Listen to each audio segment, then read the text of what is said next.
साथियों, अगर अभी तक आपने हमारे चैनल सोशल जंग को सब्सक्राइब नहीं किया है तो सब्सक्राइब जरूर करें और बेल आइकन दबाना ना भूलें ताकि हर लेटेस्ट धमाकेदार खबरों की अपडेट आप तक पहुंचाई जा सके।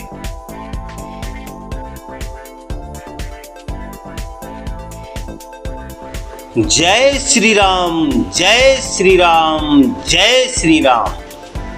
अयोध्या के नतीजे से हर कोई है हैरान। क्यों है हैरान? क्योंकि वहां पर प्रभु श्री राम ने कर दिया अवधेश प्रसाद का कल्याण। जी हां साथियों, फैजाबाद लोकसभा सीट के नतीजे से हर कोई हैरान है। हैरान इसलिए है कि आखिर भगवा पार्टी उस लोकसभा सीट से कैसे हार सकती है जहां उसकी सरकार के दौरान अयोध्या में राम मंदिर का निर्माण कराया गया। राम मंदिर की प्राण प्रतिष्ठा ऐसे समय में हुई जब इसी साल देश में लोकसभा चुनाव होने थे।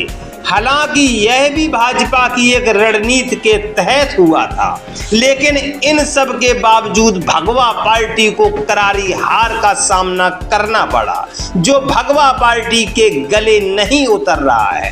कोई अयोध्या वासियों को कोस रहा है तो कोई उत्तर प्रदेश के लोगों को बुरा भला कह रहा है। कुछ लोग तो सोशल मीडिया पर गाली गलौज की भाषा का भी प्रयोग कर रहे हैं।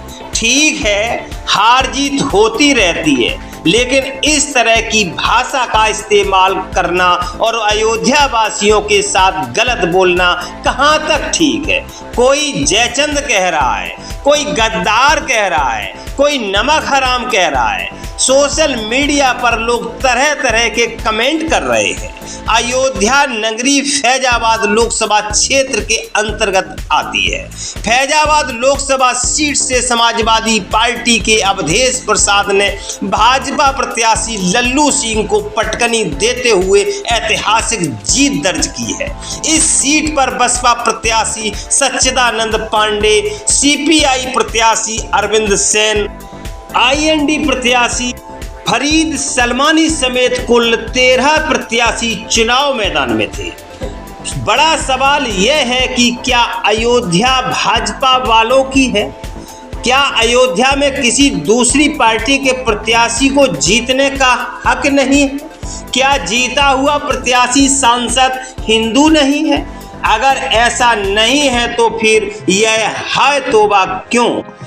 अयोध्या राम जी की है, राम जी की मर्जी, उन्होंने जिसको जिताया वह जीत गया। कहते हैं राम जी की मर्जी के बिना एक पत्ता भी नहीं हिलता।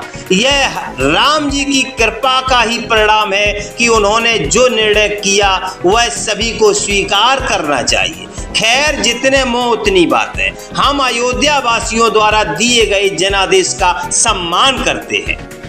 बात करें भाजपा प्रत्याशी लल्लू सिंह को मात देने वाले सपा प्रत्याशी अवधेश प्रसाद की, तो 79 साल के अवधेश प्रसाद मजबूत कदमों से चलते हैं। उन्हें देखकर उम्र का अंदाजा लगाना मुश्किल है। 9 बार विधायक और 6 बार राज्य सरकार में मंत्री रहे अवधेश प्रसाद राजनीति में अचानक नहीं आए हैं। उनका सोचा समझा कदम था। 31 जुलाई 1945 को सुरवारी गांव के एक साधारण किसान परिवार में पैदा हुए अवधेश प्रसाद ने लखनऊ विश्वविद्यालय से LLB की पढ़ाई पूरी की और कानपुर के DAV कॉलेज से MA की डिग्री हासिल की है। मजबूत कद काठी के अवधेश प्रसाद के पास राजनीति का बहुत बड़ा अनुभव है। फैजाबाद लोकसभा क्षेत्र यानी अयोध्या में भाजपा की हुई करारी हार और सपा प्रत्याशी अवधेश प्रसाद की जीत को लेकर देखिए क्या बोले राज्यसभा सांसद संजय सिंह। इस बार 2024 का लोकसभा चुनाव तमाम तरह की विषम परिस्थितियों में हुआ।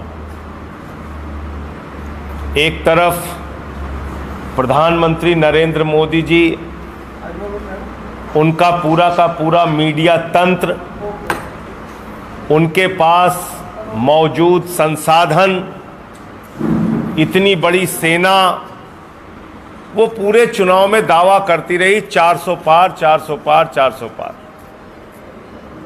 और आपको याद होगा, मैं पूरे चुनाव में एक ही नारा देता रहा कि जनता कह रही है तड़ी पार, तड़ी पार, तड़ी पार। और जो 400 पार का नारा दे रहे थे, 160 सीटें उनकी कमाई, 240 सीटें आई। पिछली बार की 2019 की तुलना में भी अगर आप देखेंगे तो 63 सीटें उनकी कमाई।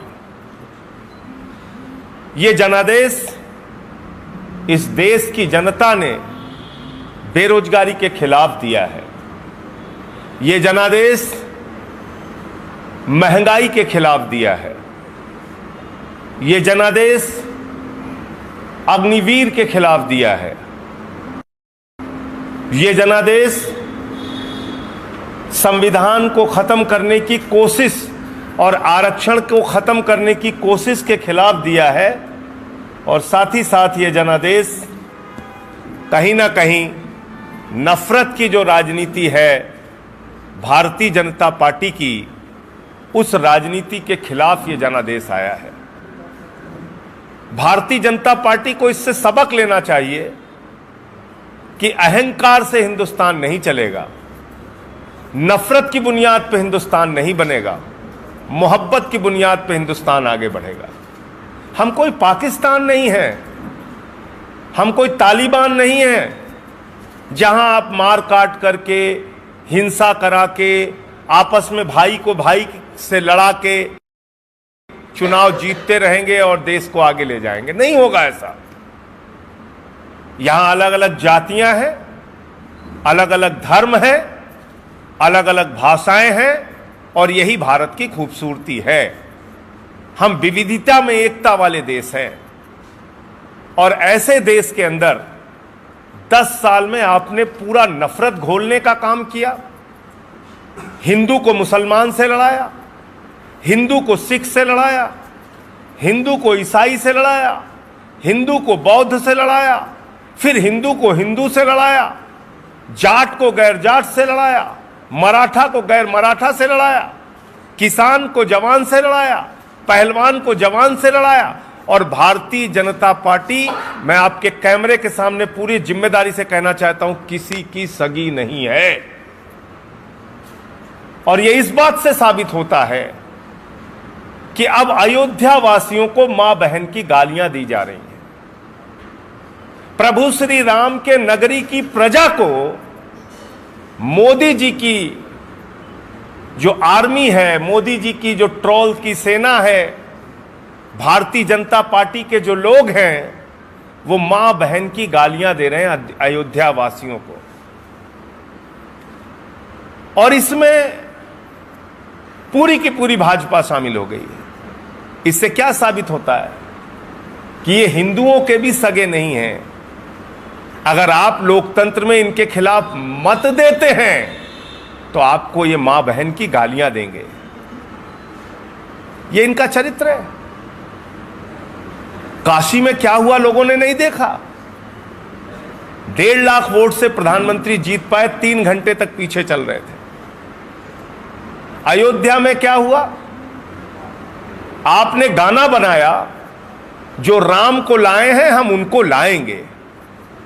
अरे प्रभु श्री राम सृष्टि के रचयिता हैं, प्रभु श्री राम हमारे आराध्य देवता हैं, आप उनका अपमान कर रहे हैं। छोटी तस्वीर श्री राम की, बड़ी तस्वीर मोदी जी की हाथ पकड़ के लेके जा रहे हैं, कह रहे हैं हम राम को लेके आए हैं।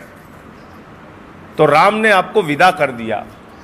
और सिर्फ अयोध्या से नहीं, सीतापुर से भी, चित्रकूट से भी, कुशभवनपुर जिसका नाम आप रखने जा रहे हैं, सुल्तानपुर से भी, प्रयागराज से भी, प्रतापगढ़ से भी, कौशाम्बी से भी, हर जगह से आपको प्रभु श्री राम ने विदा कर दिया।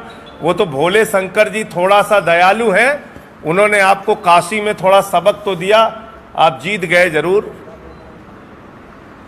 अभी भी मैं प्रधानमंत्री जी से कहना चाहता हूं, अहंकार की भाषा छोड़ दीजिए, वरना 240 पे पहुंचे हैं, 2 सीट पे आ जाएंगे।